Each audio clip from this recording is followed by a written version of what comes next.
NBA is a battleground where the world's best shooters collide. In every game, the top shooters rack up points by sinking three-pointers. Even the best players experience failure depending on their condition.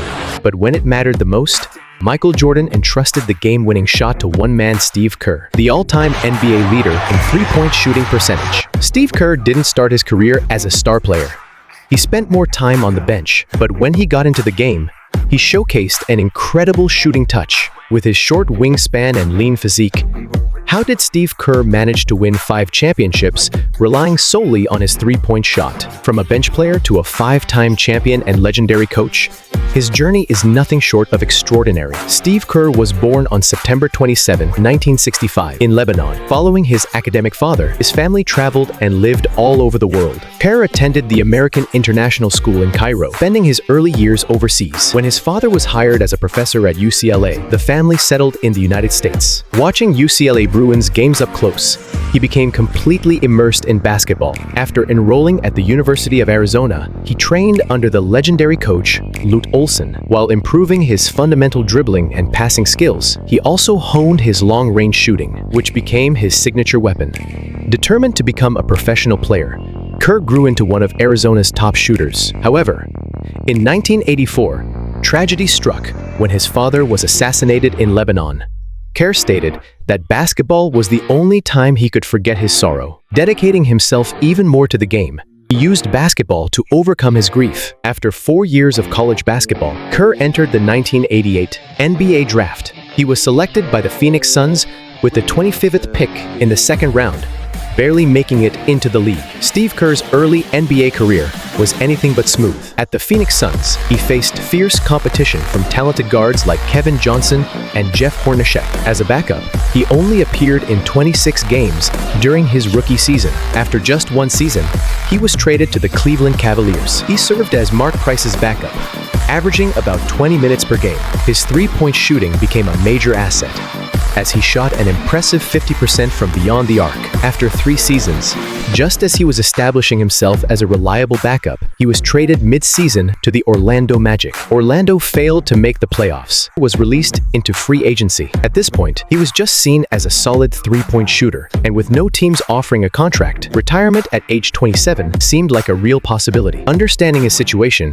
Kerr took matters into his own hands and called the Chicago Bulls front office directly. He pitched himself as the perfect fit for the triangle offense, a player who could knock down open shots off passes. The Bulls found his proposal intriguing and offered him a contract at a significantly reduced salary. Rather than letting pride get in the way, Kerr accepted, knowing that staying in the NBA was more important. Just days after Kerr signed, Michael Jordan shockingly announced his first retirement following his father's passing. Phil Jackson, recognizing Stephen Kerr's shooting ability, entrusted him with a key role as the team's 6th man. The following season, the NBA moved the three-point line closer, and Stephen Kerr capitalized on the change. He attempted more threes than ever, and finished the season shooting an incredible 52.4% from deep. Then, 18 months later, the NBA world was shaken. Michael Jordan announced his return.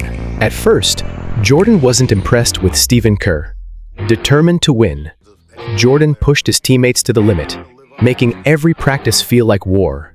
We were shit. Elevate to being a championship quality team. During a scrimmage, we were on opposite sides in a scrimmage. Stephen Kerr played tough defense on Jordan, leading to an actual fistfight between them.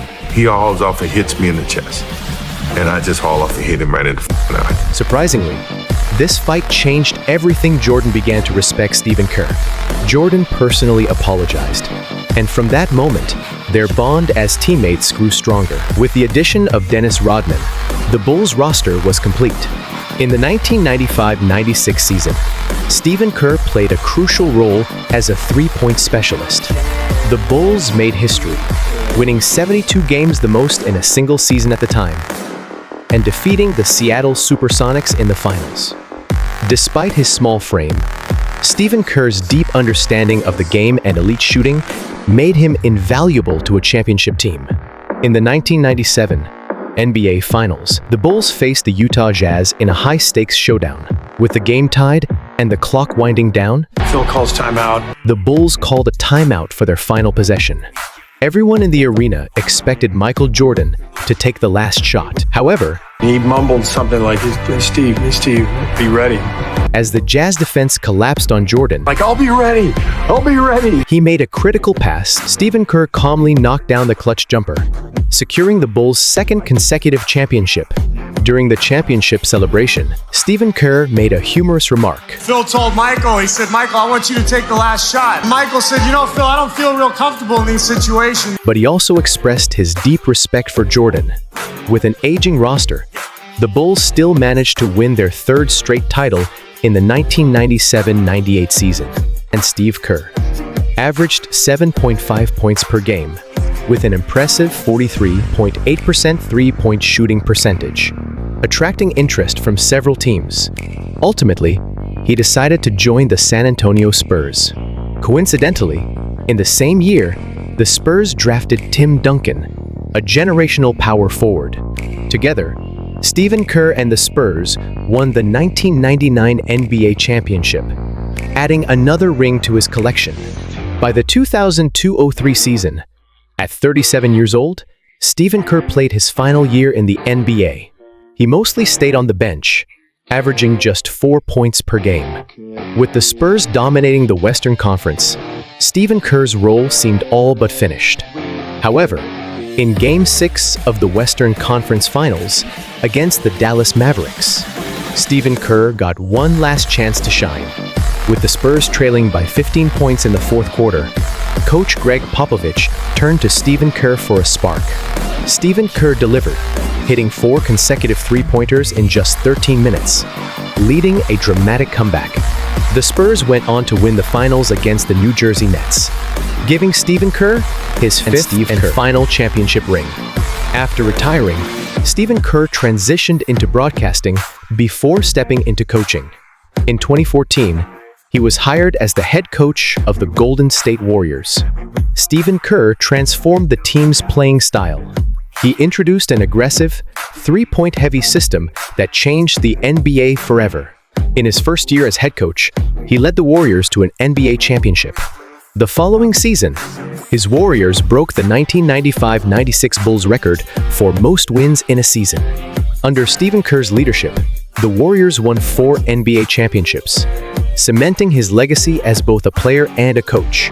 Despite only starting 30 games in his entire playing career, Stephen Kerr's impact on the NBA is undeniable. Kerr open three. Yeah! Here's Kerr, chased by Anderson. Steve Kerr trying to beat the buzzer off the glass. The bank is... We look forward to seeing what he will achieve in the future.